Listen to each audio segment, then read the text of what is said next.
मित्रों, अफगानिस्तान से एक बहुत ही दुखद समाचार आ रही है। वहाँ सत्ता परिवर्तन हो गया है। 20 साल से जो सरकार इस्टेब्लिश थी उसका सत्ता परिवर्तन हो गया।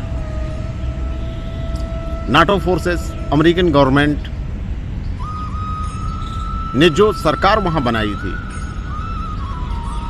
बिलियंस ऑफ डॉलर इन्वेस्टमेंट किया था। इंडियन गवर्नमेंट ने भी वहां इन्वेस्टमेंट किया था।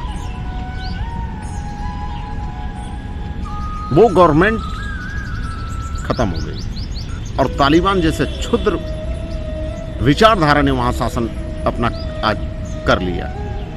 इसका कारण जानते हैं आप? मनुष्य का निर्माण उसके कर्मों से नहीं, उसके विचारों से है। जैसे उसके विचार वैसा उसका इच्छा, जैसे उसकी इच्छा वैसा उसका निश्चय, और जैसा उसका निश्चय वैसा उसका कर्म। इसलिए मनुष्य का निर्माण उसके कर्मों से नहीं, उसके विचारों से है। और इनके पास विचार ही नहीं थे। जिन लोगों के लिए सरकार चला रहे थे उनसे कोई संबंध ही नहीं था, वैचारिक संबंध ही नहीं था। ये बाहर से इंपोर्ट किए हुए लोग थे।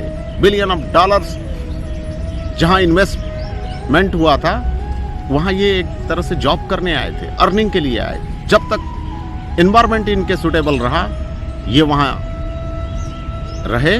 उसके बाद ये अपनी सुरक्षा को खोज असुरक्षित महसूस करने लगे और सुरक्षा को खोजते हुए पैसा लेके हेलीकॉप्टर में भर के भाग गए।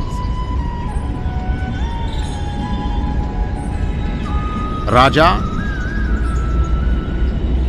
लोगों के लिए होता है और राजा वो होता है जो लोगों को समझता है। विचारों से इनका कोई संबंध नहीं था, इसलिए इन्हें भागना पड़ा। तालिबान जैसा क्षुद्र विचारधारा वहां फैल गई और वो और भी मजबूत होती चली जाएगी, क्योंकि लोगों के सामने दूसरा विचारधारा ही वहां नहीं है जिस पे वो चलें। वो जानते हैं कि ये नुकसान देंगे,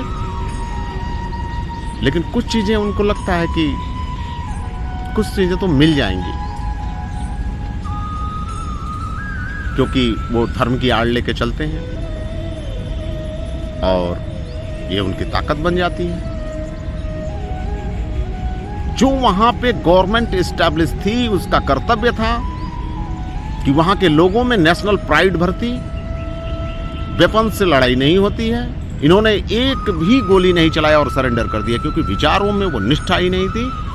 किस लक्ष्य की प्राप्ति के लिए ये लोग आए हुए हैं और क्यों गोली चलाए? लक्ष्य इनके सामने नहीं था। राष्ट्रीय नेशनल प्राइड ही नहीं थी, राष्ट्रीय गर्व का कोई चीज नहीं था इनके पास, और ना ही कोई विचारधारा थी। विचारधारा यानी ज्यादातर लड़ाइयां आस्था के लिए हुई हैं, बड़ी लड़ाइयां, फिर राष्ट्र के लिए हुई हैं, फिर नेताओं के लिए हुई हैं। ना इनके पास कोई आस्था का दूसरा विकल्प था तालिबान के अलावे, ना राष्ट्र के प्रति कोई गर्व की भावना इन्होंने जनता में भरी, और ना ही इनके पास नेता थे। नेता इतने कमजोर थे कि ये भाग खड़े हुए लोगों को छोड़ के। लोग किस पे भरोसा करें?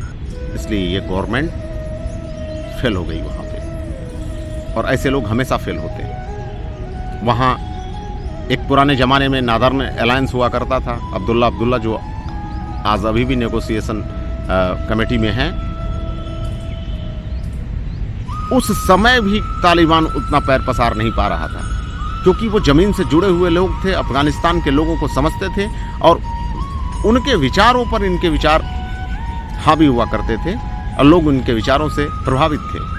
और ये लोग जो तत्कालीन गवर्नमेंट थी ये ऐसा कुछ नहीं कर पाई। केवल इन्होंने एडमिनिस्ट्रेशन का काम किया, बिलियंस ऑफ डॉलर्स एंजॉय किए और भाग खड़े हुए। ऐसे लोगों से सरकारें नहीं चलती, न राष्ट्र को कुछ मिलता है। अब तालिबान और मजबूत हो जाएगा, क्योंकि विचारधारा को उन्हीं लोगों में फैलाएगा जो अमेरिकन या जो नॉर्थ अटलांटिक ऑर्गेनाइजेशन जो नाटो है उन्होंने तैयार किया हुआ है, क्योंकि विचारों पर इनके कब्जा हो जाएगा और वो इनके लिए लड़ेंगे और मजबूती के साथ। यही कारण रहा कि अफगानिस्तान में तालिबान आ गया। विचारों से मजबूत नहीं बनाया, इसलिए हारना पड़ा।